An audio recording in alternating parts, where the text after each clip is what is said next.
Hey guys, so recently I did a video showing off my modern UMPC netbook collection and also my modern laptop collection. So I thought I might finish off the trilogy per se by making a video about my modern phone collection as well. So these are the 8 phones that are all from 2018 and newer. So yeah, we're gonna do the cutoff at 2018. That's 4 years ago. That's the oldest phone here is from 2018. And I'm going to go over each one, and unlike the other videos, I'm actually going to show you a bit of the operating system of each one as well. Because for the PCs and laptops I have, like, they mostly run Windows, so it's not too, like, nothing special to show about them, just the form factor and, the capabilities are a little bit different. The operating system is pretty much the same, except for my iPad and MacBook. But for the phones, these are actually pretty interesting. Like, yes, a lot of them run Android, but a lot of them actually run other operating systems you might not expect as well. And that's what kind of makes them unique, and that's what made me kind of keep these phones.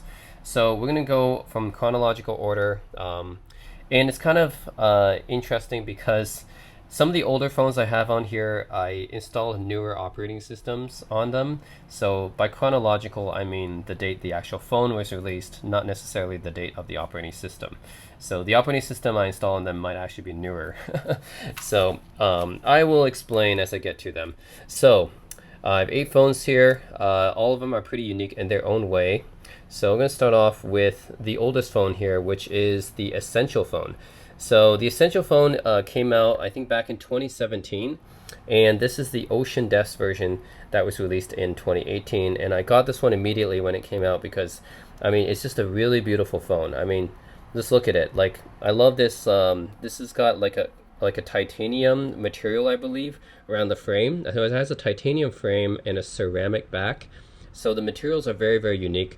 This is also the first phone to have this notch right here. So nowadays you see notches on pretty much, most modern smartphones have notches. iPhones have notches now.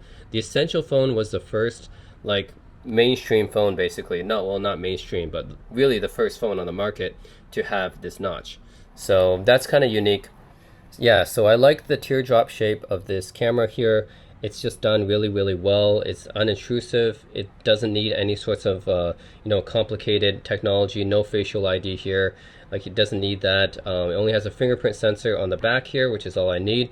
I actually prefer using the fingerprint sensor to using Face ID because, well, we live in the era where a lot of us have to wear a mask still when you go outside. And facial recognition really, even with the mask recognizing facial recognition, it's not that fast. I prefer having a fingerprint sensor. So yeah, this came out 2017. The first phone that has a notch. Right, nowadays most modern phones have a notch. This is the first one to do it.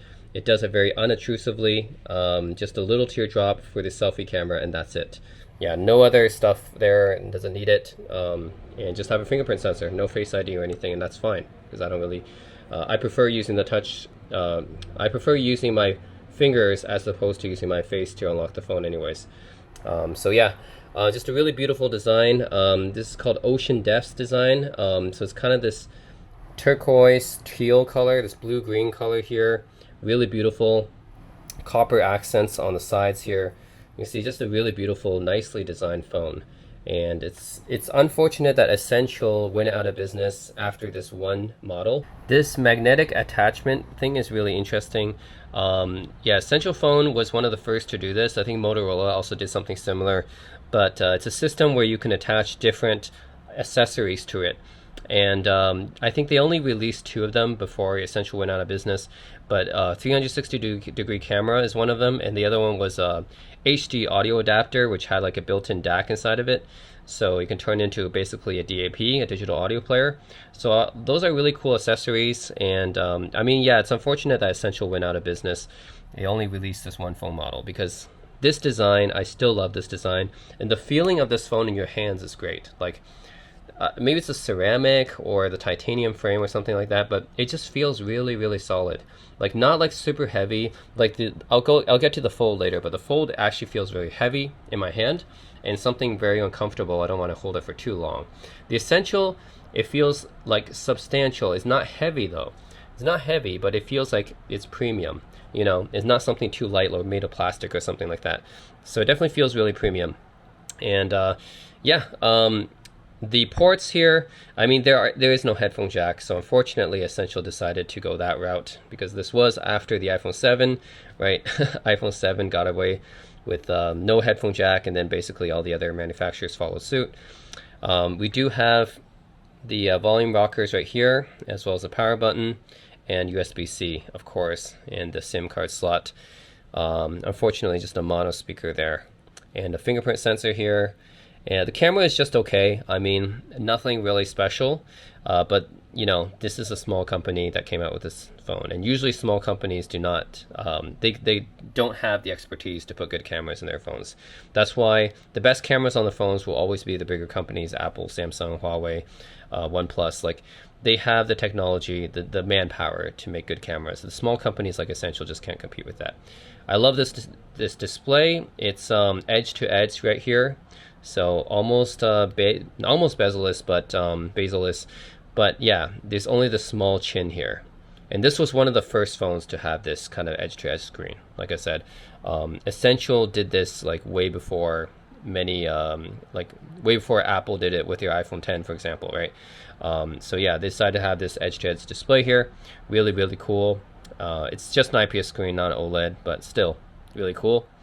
And yeah, this runs Lineage OS, not Android. The reason why it runs Lineage is because Essential went out of business. So they no longer update this phone with the latest security updates. So pretty much, if you want to use this phone now, you should probably go look into Lineage OS, which is still updated. So yeah, Essential stopped supporting this phone in 2020. And like if I go here, like you see I am running Android 12 here. You might be wondering, how is that possible, right? Like, Essential never released Android 12 for this device because they went out of business before Android 12 came out.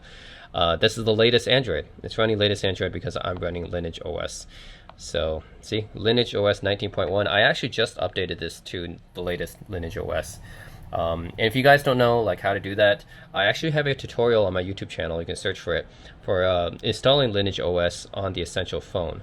So just follow those instructions. It's relatively straightforward. You know, put into the fast boot mode, recovery mode, and then use the ADB to side load Lineage OS onto it. It's fairly straightforward. Once you get past once you get to the tutorial, you understand. Just follow those commands. Okay, well, you might be wondering, what is Lineage OS? Well, Lineage OS is an operating system that's very similar to Android, except everything is totally open source. It doesn't use anything by Google, but all their apps and stuff look very similar to the Google ones. So essentially, you are running the same stuff as the Google apps. It's just the totally open source version. So yeah, anyways, very beautiful phone. I still use this from time to time, well, because I have Lineage OS on it. I think it's kind of special.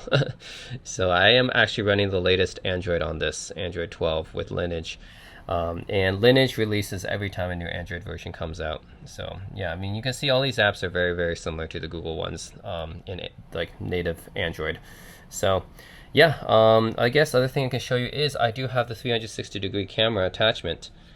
So we can actually attach it to here. You guys can see this attachment. I think actually came when you order like the Essential phone. I think it actually came as a deal as part of a bundle, and you can get it for like a very low price. I think normally it's like over $100 that Essential sold it for, but you can get it for like much cheaper than that. So all you have to do is magnetically attach it to the back like this, and there it goes. Right now it lights up. So, and it'll automatically launch the camera app. And yes, this will take up the battery life on the Essential phone. I mean, it is trying to use the same battery as the Essential, so that makes sense. But yeah, now you have a 360-degree camera, as you can see. There's a 360-degree camera attached to the Essential, which is really cool. So, yeah, do 360-degree here, video or photo. And yeah, this camera isn't like that great or anything. Yeah, it's not like a super great camera, but it is a 360-degree camera. So if you wanted to take like VR videos and stuff like that, then you could definitely use the 360. I think that's probably going to be my main use case for one of these anyways. I can't think of too many uses for 360-degree cameras other than VR videos, but some people, virtual tour videos, I guess some people like to do those, right? So there could be some useful use cases for that. But anyways, really cool magnetic attachment system that is central. Pretty much this small company, like, they made a lot of innovations, like one of the first to have a notch, one of the first to have edge-to-edge, like bezel-less display, magnetic attachment system, like really nice design with nice materials. Like, it's too bad it didn't get more like adoption from the community, just because it's a small company, I guess, wasn't widely distributed. But yeah, brand's Lineage OS, and I still keep using it because I love the design of that device. And it's a collector's piece, I guess. Alright, next up I have my Sony Xperia XA2. It's also from 2018. Actually, yeah, I got my Essential in 2018, even though I think it was released in 2017. This one was actually released in 2018. It is a mid-range phone. Now, you might be wondering, what's so special about the Xperia XA2? It does look a little bit dated, doesn't it, right? Because, yeah, compared to the Essential phone, yeah, the Xperia XA2 definitely looks more old school in the design. I mean, it does have an edge-to-edge display, but it doesn't go full on the vertical, right? Only to the horizontal area. So you do have edge-to-edge, but only in this part of the display. But anyways, yeah, I still like that it has this, because Sony often puts stereo speakers, front-facing speakers on their phones, and then having this allows them to put front-facing speakers on their phones. So I actually like to have this. But yeah, what's special about this phone? So if you look at the display here, it is not Android. This is an operating system called Sailfish X. And Sailfish X is a version of Sailfish OS that runs only on Sony Xperia phones. And you might be wondering, what is Sailfish OS?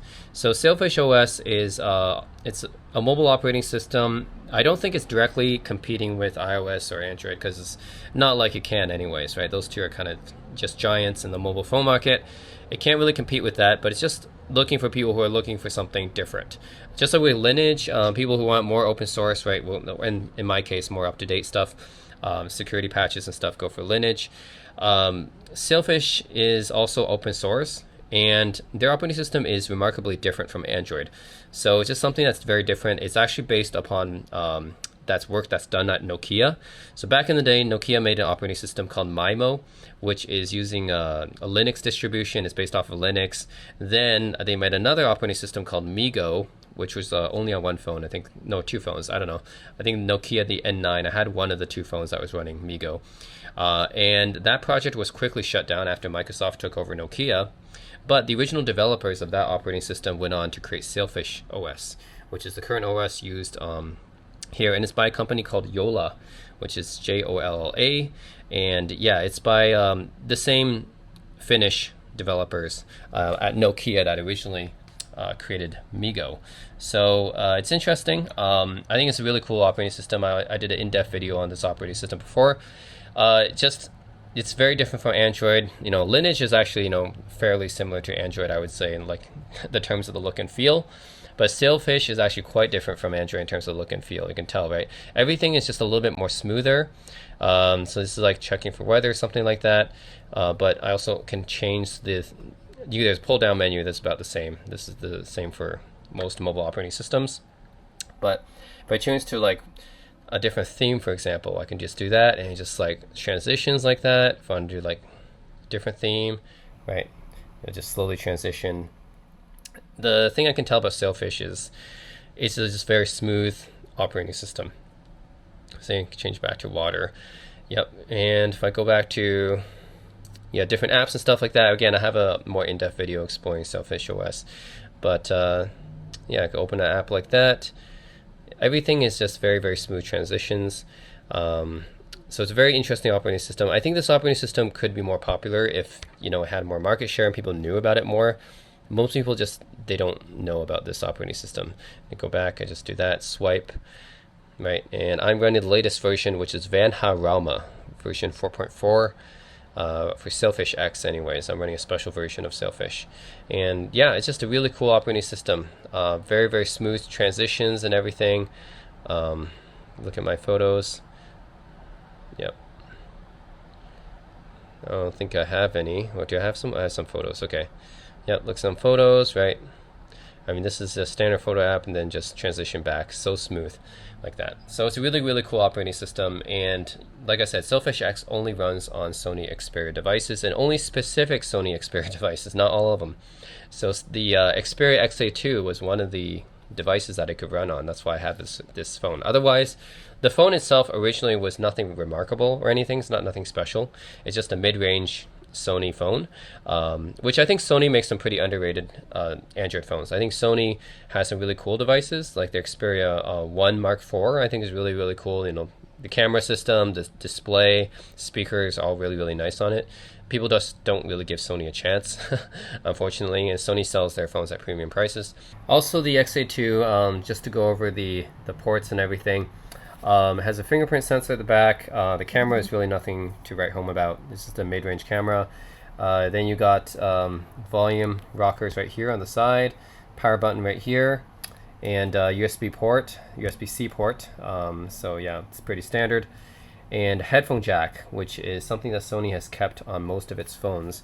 They actually did away with the headphone jack for a few generations, I think, but then they brought them back. I think in the Xperia 1 Mark III they brought it back, so that's good.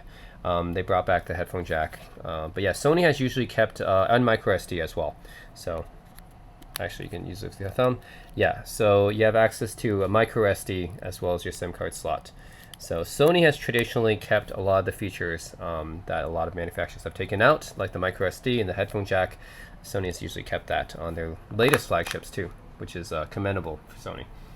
All right, then up next we have the Razer Phone 2 from 2018 as well. This is also from 2018.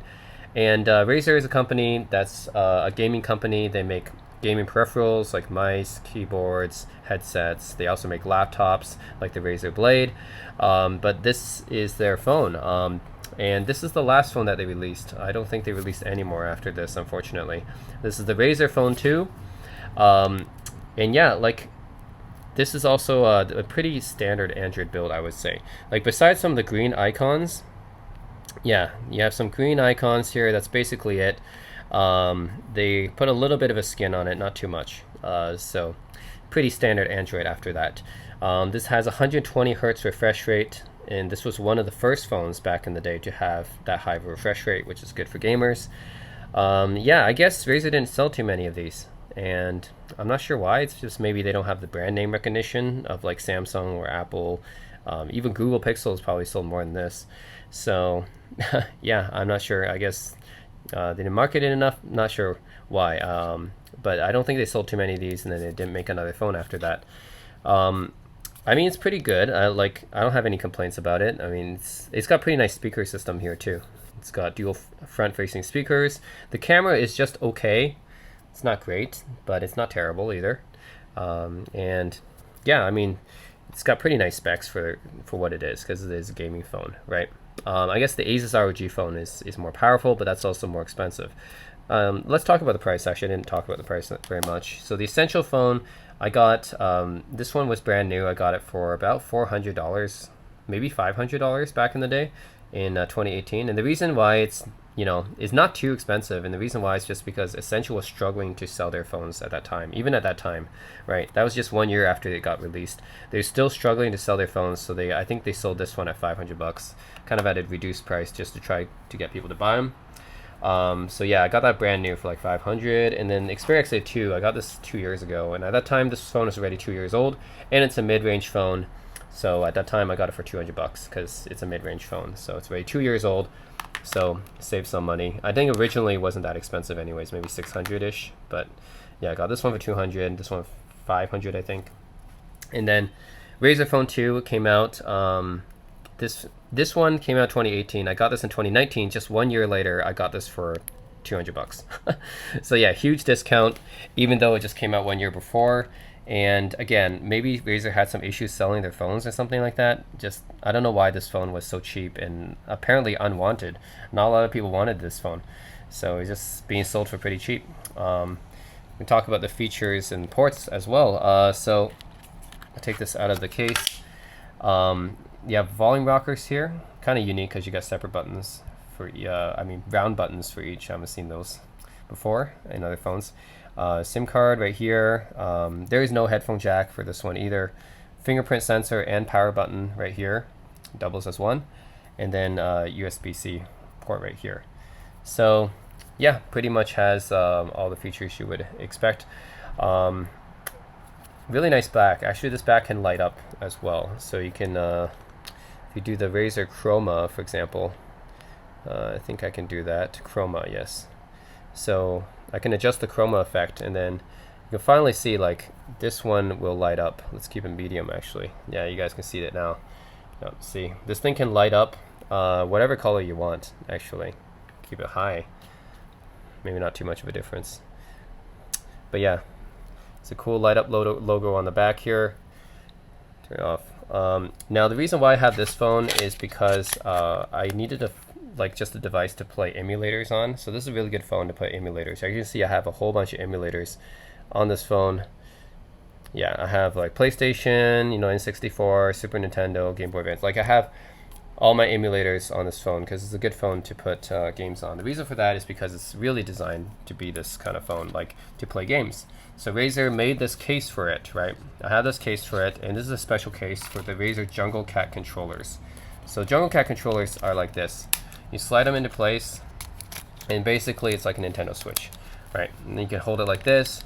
You can play games, right? It's pretty decent buttons. I'd say not the best, but very, very clicky, very tactile, easy to press.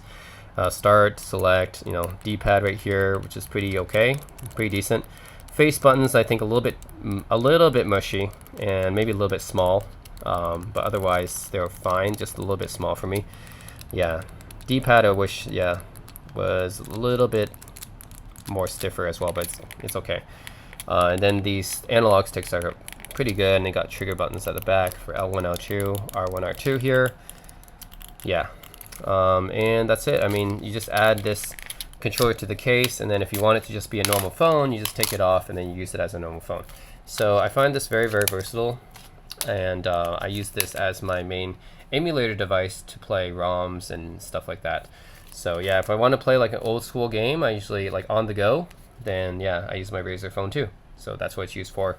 You just attach these controllers and away you go. And it's, again, not that expensive. I got this for 200 bucks just 1 year later. And the specs are pretty good. I mean, it's a gaming phone. So I have no idea why this was being sold for so cheap. But anyways, it was a good pickup. All right, next device is actually from 2020 and later. So this device is the Motorola Razer Fold, and I actually had my Samsung Galaxy Z Flip 3 before as well, but decided to get rid of it, and the reason is because I actually like the Razer Fold better. I know that the Z Flip 3 is a more powerful device, has a better camera, and yeah, I actually used that as my main phone for a while because it accepted Google Project Fi, which I used as my main phone number. But now that I'm not really traveling that much anymore, I actually like the Razer Fold better because the secondary display on the Razer Fold is a lot bigger than the Z Flip 3. And yeah, you can just do everything on this front screen here. And it's a more unique device because, like, let's face it, I mean, the Z Flip 3 is just, it looks like a women's pocket mirror. I mean, and it's more popular, I guess. I've seen some people in Korea have it. But the Razer Fold, I've never seen anyone else have this except for me. Like, this is not a popular device. And it's cooler. It looks cooler. Like, design is cooler than the Flip 3, right? And I mean, look at it. It's the Razer, right? They brought back the Razer design into a modern shape, and it's a foldable. It's an OLED foldable. So it's really, really cool. So yeah, I mean, I had the Z Flip 3. I did a comparison of the two. I like the Razer Fold design better. And I know the Z Flip 3 has better specs and camera or whatever, but it's actually still not that great. Like the Z Flip 3, I've used it for a year, and yeah, the camera was still not that great on the Z Flip 3. You're not going to use it as your main camera. So yeah, I just still have my iPhone as my main camera. So, in that case, I'd rather just use the Razer Fold because I'm not going to use the camera on my Z Flip 3 anyways if it's going to be my secondary phone, right? So yeah, just as a really cool folding device, yeah, Razer Fold's pretty good. Like I said, it's got a really cool design. It's reminiscent of the vintage Razers from back in the day, except it's now using a folding OLED display. Now the specs on it are not very good, but used just as like a secondary phone, I think it's totally okay. I use this just for listening to music and stuff like that, which is more convenient because I can just use the front display for that, right? I can use the front display to control my music and everything. Oh yeah, there's a fingerprint sensor here. The second version actually has the fingerprint sensor on the back, I believe, but this is the first version. I actually paid way more for this than I should have. This, when it was released, was $1,500 US. That was way too expensive. I waited for a little bit, like a few months after it came out, and I bought it for $1,100, which is still way too much, because just a few months later after that, this dropped to like $800 or $700 or something like that. So literally it went down like half the price within months after it came out. And that's kind of sad. I think it's because of all the reviews this got, that the specs are very mid-rangey for the price, and they sold it at a very high price initially, and the specs are not that great, the camera's not that great, and people just thought of this as a really expensive first adopter thing. So yeah, and then the people just didn't want to buy this, so then Motorola had to really slash the price in order to get the people to buy this. And then later on, after the Motorola Razer Fold 2nd generation, which is the 5G version, came out just not even like a year later, came out pretty soon after this one. I think by the end of the year they released another version, and then of course the first one, the first generation Folds, dropped down like crazy. So right now this phone is not worth very much, but and I paid a lot for it. I probably overpaid for it, but it's still a really nice collector's piece, and I like the front display. You can do a lot with it. So for example, you can just go to like Spotify, and I can play this song, and then yeah, I can just control it from the front display right here, right? So it's very easy for me to control the song using just the front display.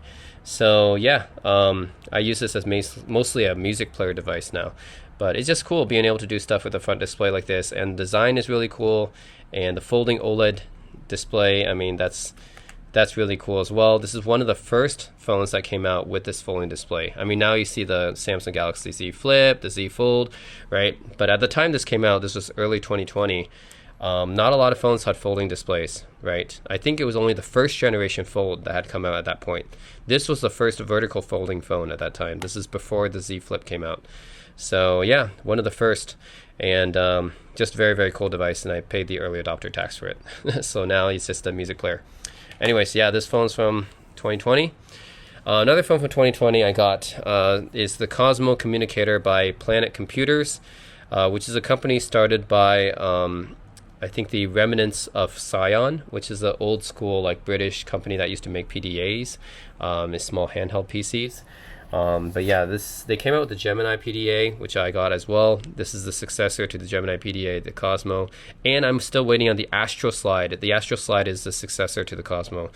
I'm still waiting on that. I backed it like 2 years ago. They still haven't shipped it to me yet.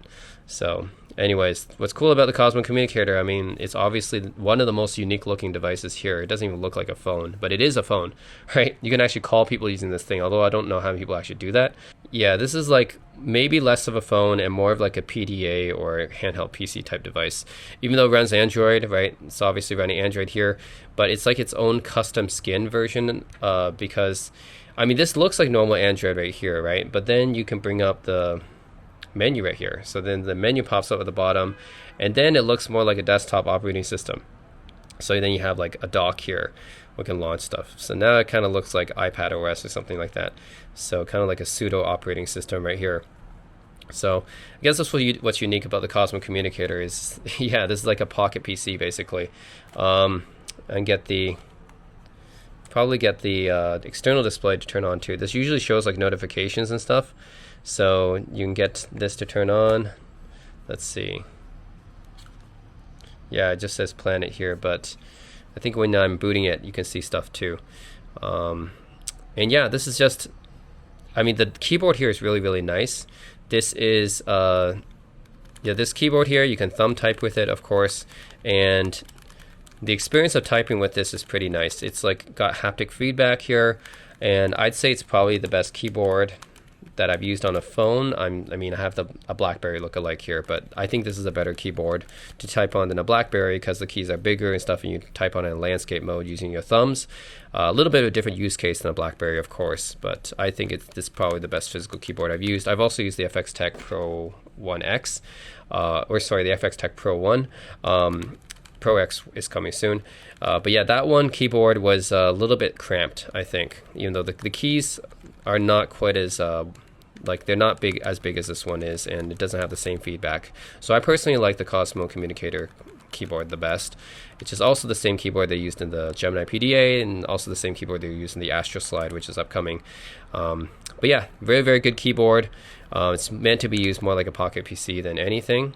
And I believe I can also demonstrate the other operating systems. So this uniquely has 2 operating systems inside of it, so I can dual boot this. The FX Tech Pro can also do that as well. I mean, these are kind of like less of phones and more like, I don't even know what to call this, miniature pocket computing devices. Like, yeah. So I hold this, and then it'll give me like a boot up screen. I can actually boot Debian onto this, which is a Linux distribution. So if I boot up Linux, then you see what happens. It actually does run full-blown Linux, not even just a stripped-down version, not Ubuntu Touch, not like a stripped-down version. It runs full-blown Linux on this, a Debian version. All right, so I'm booting into KDE Plasma now, and yeah, I mean it's a bit buggy, so I don't really dual boot into this very often, but you do have access to your KDE desktop, which is a Linux distribution, Conqueror, system settings, file manager, Dolphin, yeah, internet. I mean, this is yeah, it's running KDE Plasma, so, and you can use your fingers as a cursor. Again, this is not meant to be running like wasn't optimized, I think, to really run Linux. So there's still a lot of bugs. They're still working on it, so I think that's the reason I don't really run this as much as the Android. But the fact that it can boot into like a full-blown Linux distribution, not a stripped-down or mobile version like Ubuntu Touch, is pretty amazing. So that's it. I mean, this is just a really cool PC. So, and the cost, I think this cost me close to, what is it, like, not $1,000, but pretty close to $1,000, like $900 or something like that. 800 or 900, I think, when I backed it on Kickstarter originally. So when I backed this on Indiegogo, yeah, it was like 800 to 900, something like that. Definitely wasn't cheap, and it's just because this is a very like unique device. And after I unlock it, right, I can actually, this is actually like a mini menu here, right? So, but a battery saver, I can do Wi-Fi stuff here. So, yeah, I got like a mini menu display right here that I can navigate. Which is pretty interesting. So yeah, that's a secondary display just for small notifications. It's actually pretty much closer to the Z Flip 3 display. That's just like right just for notifications and stuff like that, rather than the Motorola Fold actually has a pretty full-featured secondary display, which you can do almost anything with, because you can launch main applications from this with. So I can pull it up like this, and you can go manage apps, and then you can see your pretty much the full list of apps you can launch from here. And then yeah, for the Z Flip 3 and the Cosmo Communicator, it's just yeah, basically just a smartwatch thing for notifications. So yeah, that's also from 2020. Very cool device. I'm waiting on the successor, the Astro Slide. Yeah, but very, very unique. It's more like a pocket PC than a phone, but it's also a phone. And then we come to my main phone, which is the iPhone 12 mini. And what can I say? I think everyone knows what an iPhone looks like and what iOS looks like, right? It's iOS. So it's Apple's own proprietary smartphone operating system. It's the first touchscreen smartphone operating system. And yeah, it's crazy how little has changed, right? The iOS kind of it doesn't look that different from the first version, whereas Android looks totally different from the first version. Like if you go to the HTC Dream or the T-Mobile G1, which is the first Android phone, and then you come back to, you know, Android 11 or Android 12, there's a huge difference, right? Massive difference. But for iOS, yeah, I'd say like for the most part, it still retains the core design philosophy of the first iPhone operating system. So yeah. What can I say about the iPhone 12 mini? It is my main phone because it has the best camera out of all these phones. I'd say Apple has done well with its cameras since the iPhone 4 and 4S. Like since that period, the cameras have been pretty good. So iPhone cameras rank amongst the top. I would say also Huawei cameras, some Samsung cameras have done pretty well as well. Google Pixel cameras also rival the iPhones, I would say. Just from the first Pixel alone. The first Pixel already, like the camera system that was almost as good as the top-notch iPhones of the time, right? The iPhone 7. So it rivaled the iPhone 7, like basically right when it came out. And then, Sony has tried to catch up, with the Sony Alpha, trying to bring the Sony Alpha technology into its phones. But yeah, so far we haven't seen like too much of a splash yet. Although Sony has tried to cater more towards the professional, camera person's crowd, who also happens to want to have a smartphone. So I think they're targeting like a specific niche, like people who want to do more with their cameras, and they put more of their Sony Venice stuff in there, and I think that's more for like professionals, to cater more to that market. But for the average person, I think iPhone cameras have been pretty nice. iPhone 12 mini, this is my best camera out of all the phones I own, and I just like really small phones. So the 12 mini is a nice successor to the original iPhone SE, which I owned for a while. I like the original SE's design and size, and the 12 mini brought back this squarish rectangular design, which I liked more so than the the rounded style, which iPhones had from the iPhone 7 to the iPhone 11. That style I didn't like as quite as much. I like the rectangular design. Originally started with the iPhone 4. So yeah, I like this rectangular-ish design more. You could call it like rounded rectangle, whatever you want to call it. I like this design more. And yeah, I like the form factor. It's very small, very portable. Camera's very good. The only problem with the 12 mini is the battery life. Yeah, I wish I had better battery life, but I guess that's the trade-off of being small, is that you cannot really have good battery when you're kind of like this portable. So anyways, yeah, otherwise I really like it. The display's really nice. It is an OLED display. It's completely edge to edge, bezel-less or whatever you want to call it. It has a notch, which, like I said, the Essential phone did it better, but iPhone has to have Face ID. This does not have a fingerprint sensor, unfortunately. I would wish that iPhones have fingerprint sensors. Again, please put it on the back right here, okay? This is like a perfect spot for a fingerprint sensor. Why can't you do that? The newer Motorola Razer Fold did that, right? Google Pixels did that. Like, why can't you just... The Essential phone did that, right? They did that right the first time. Why can't the iPhone just put the fingerprint sensor here and have Face ID, right, for people who still want that? But no, they only have Face ID, which has been a huge problem for me, when wearing masks going outside. I know they have a mask update or whatever, but it still takes a long time. So I prefer just to have a fingerprint sensor here as an option. But yeah, bigger notch, edge-to-edge bezel-less, okay, OLED display, that's all pretty nice. But otherwise, very light and very portable. I think overall it's a pretty nice update over the original iPhone SE. And, of course, missing a headphone jack. This being, they're not going to bring the headphone jack back. After the iPhone 7 came out, that's pretty much gone. They're not bringing that one back. But yeah, still charges with Lightning. They have not switched this to USB-C for whatever reason. I don't know why. They switched their iPads to USB-C. Why can't they switch their iPhones? I don't know why. Volume rocker. Sorry, this is the power button. Power button right here. Volume rocker right here. And the silent switch right here. That's been there since the original iPhones. And pretty much it. There's no other... Yeah, no home button anymore. They got rid of that to make the complete screen a display. And no headphone jack. So anyways, pretty nice phone. I just wish it had better battery life. But very, very portable, very small, very good camera, very good specs, very fast and speedy. Yeah, other than the battery life, not much, and the lack of a headphone jack, obviously, not much to complain about. And it also is, yeah, it's water resistant. That's also to be expected. For this is a modern day iPhone, so they're pretty much all water resistant at this point. All right, next up we have the last one from 2020. But I actually got this one last year. This is by the way, the price for the iPhone 12 mini. I also feel like the iPhone 12 mini is the best value out of all the iPhones because I got this for $700 brand new. And it has the exact same camera as the full-size iPhone 12. So the full-size iPhone 12, costs $800 or $900 or whatever.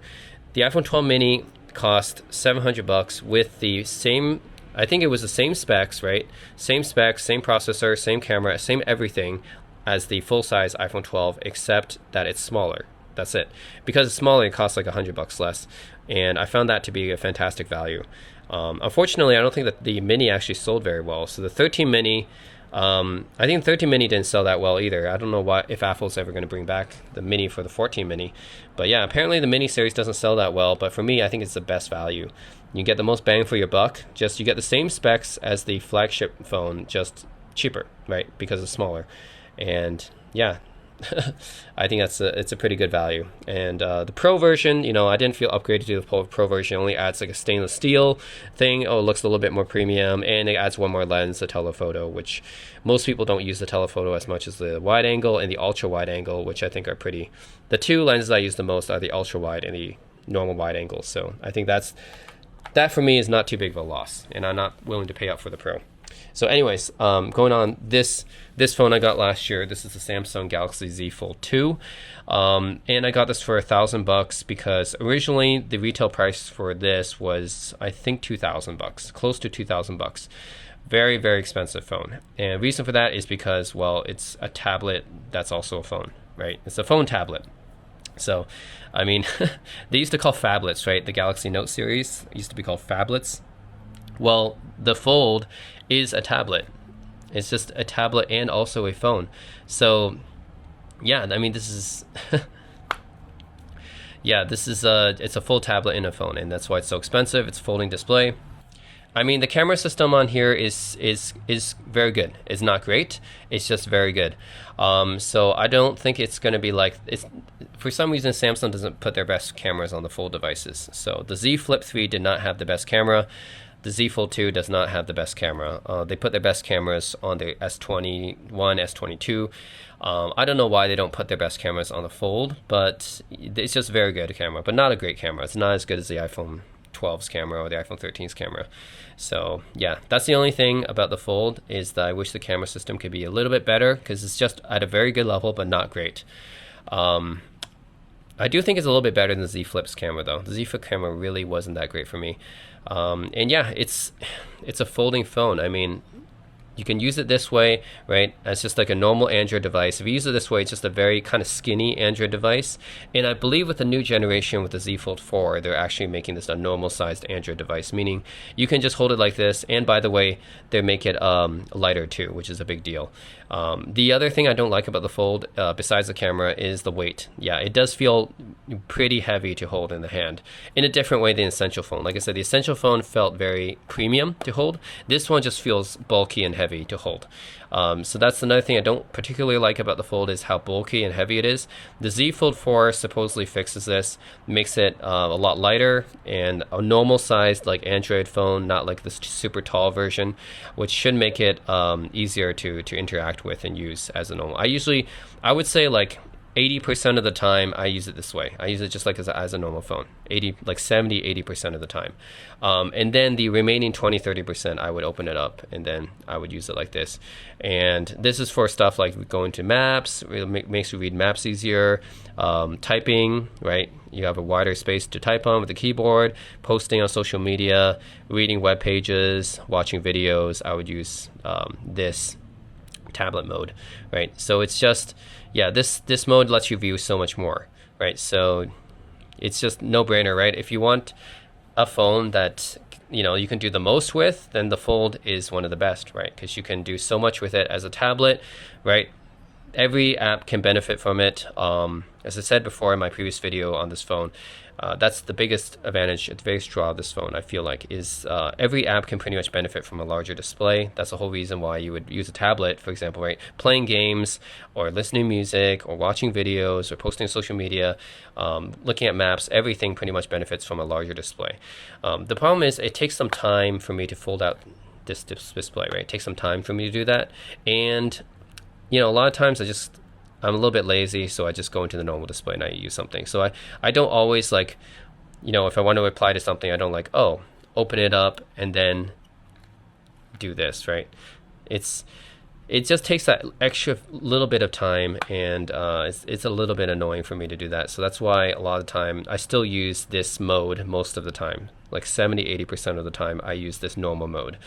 And yeah, I'm really thinking about getting Z Fold 4, because since I use this mode so often, right, it would be really nice to have a normal size display, not the super tall version where I cannot see not a whole lot of width here. I have to keep scrolling down, right, to read something, right, some text or something like that. It gets cut off because it's so narrow. So yeah, I might go for the Z Fold 4. And the weight, right, the weight reduction is huge on the Z Fold 4. If they really reduce the weight by a lot, then that's really big. Like that's probably my number one complaint. Like the camera, okay, I can live with just a very good camera. That's fine. And it has a telephoto, it has a wide angle and an ultra wide angle. It has all three that people usually want and need. And this screen, the back here skin is by D brand, by the way.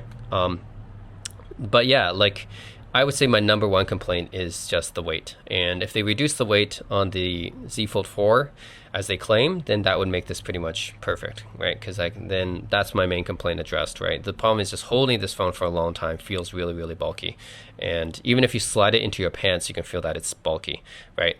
So that's the other thing. And this version does not have the water resistance that Z Fold 3 and Z Fold 4 do. So that's another reason as well. I can't really use this near water.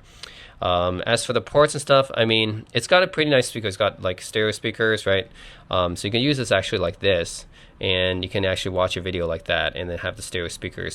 So it's pretty good for watching video. This power button is also a fingerprint sensor. It's got a volume rocker here. USB-C, of course, charging, and yep, that's pretty much it. SIM card slot right here. No micro SD on this, and no headphone jack. Unfortunately, Samsung has decided to follow Apple in that respect. OLED, of course, right? It's a foldable OLED display, just like the Motorola Razer, except this one folds into a tablet, which is more useful, I would say, for most people, right? The Motorola Razer is like, it's just cool, you know, to have something like this. In the Z Flip 3, right? The Z Flip 4, like the Z Flip and the Motorola Razer Fold is like, okay, yeah, you can make a phone smaller, but the Fold is like, wow. You can have a tablet and a phone in the same device. So cool, right? And so useful and functional. So this is still the best folding device, the Galaxy Z Fold series, and still the only one you can get, because I don't think you can get the Huawei Mate very easily. So still the only kind of this phone, yeah, and that's why I got Samsung. I don't really like Samsung. I don't like the TouchWiz UI and stuff like that. I don't like the custom skin over Android, but you know, they're the only ones making something like this, so I don't have a choice. All right, finally, this one I got last year, and this phone is, I think I got it for like $400, so not that expensive, and you can obviously tell it is a copy of a BlackBerry Classic. This is the Unihertz Titan Pocket. Unihertz is a Chinese company. They make a lot of Kickstarter projects just for people who really want the physical keyboards on their phones. The only companies making physical keyboard phones are probably Unihertz, Planet Computers, and FX Tech. And that's really it. I can't really think of anyone else. There's not a lot of phones left with physical keyboards. Some people still like the Blackberries, and Blackberry's obviously out of business. So they turned to Unihertz, which is the only company still making Blackberry-style keyboards. So yeah, it's not that expensive, right? And it's not that powerful. It's like we got very mid-rangey specs. The camera is just really so-so on this. It looks pretty rugged and durable, even though it's not officially rated like IPX rated. Yeah, even though it's not officially IPX rated or military standard rated, it looks pretty rugged and durable. Got volume rockers on the side here, SIM card, and you got a special button here you can use for anything. You can assign it to anything, a power button here, and USB-C charging, of course, and a headphone jack. So, of course, a lot of these like smaller companies. So yeah, Chinese companies have actually been pretty generous with the headphone jacks, so that's pretty good. And yeah, that's pretty much it. This does not run the latest version of Android. It runs Android 11, but yeah, it's still a pretty recent version of Android. And this is a fingerprint sensor right in the middle here. Yep, that's where the optical track point nub for the old school Blackberries used to be. Otherwise, it's Android 11. So pretty recent version of Android. You can, install your apps on here. Also, the other thing that they took from BlackBerry, which I liked, is the ability to use the keyboard to actually scroll through things. So it's pretty cool if I open up a website. And by the way, the physical keyboard here, right? Yeah, I can use it for other language. So let's switch back to English. I mean, it's cool to type with a physical keyboard again. Are the keys as good as a BlackBerry's keys? They're pretty close.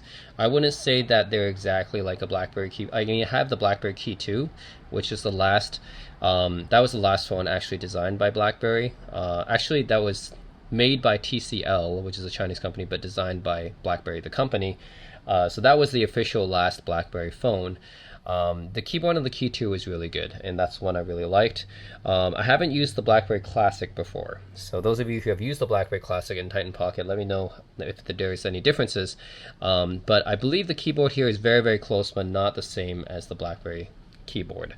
Not quite the same, but it comes pretty close, and it keeps some of the features, right, like having the scrolling here from the keyboard. It's really nice, and you have a shift symbol, back button right here to navigate. You have a home button, actually a menu button, sorry, not a home button. This is actually the home button right here, which goes back, and then this is their menu buttons, kind of shortcuts, alternate function buttons right here, and then the shortcuts, right? I think they keep the shortcuts that you can launch specific applications by like clicking a shortcut, and that's something they took from BlackBerry as well.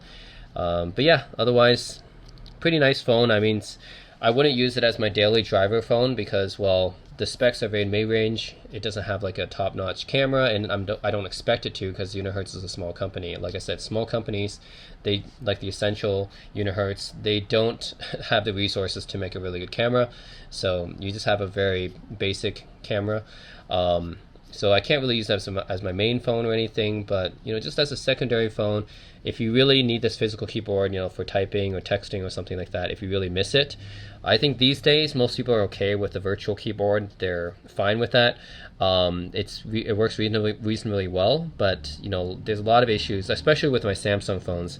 And some of my Google Pixel phones as well had some issues with the autocorrect, which really drove me crazy sometimes. Like I don't know how they come up with the autocorrect sometimes. I would write one word and they suggest something totally completely off. So I've had my frustrations with autocorrect. But yeah, like I can use this my hand to do it as well. But then this display is also pretty small too. I think this is like a 4.5-inch display. So pretty small display. That's probably not for most people. But as a secondary device, I think, yeah, it's totally fine. So yeah, if you really want to be able to like type using this, definitely the keys feel pretty nice. Again, I prefer my Cosmo communicator keys. Those are really large, easy to hit, but that's a totally different device. As you can see, the size difference, right? This is actually meant to be fairly portable, and that one is more like a pocket computer, like a handheld PC, and this is actually more meant to be a phone. I mean, this is a phone, but really it's not, right? Not many people can use it as a phone. This is actually meant to be a phone and also a typing device. So anyways, that's pretty much it. Those are all my current, more modern day phones that I still sort of use day to day. Sometimes it really depends. I have different operating systems on these, so it really is for different use cases sometimes. So yeah, let me know what you guys think. Just going over the prices, by the way.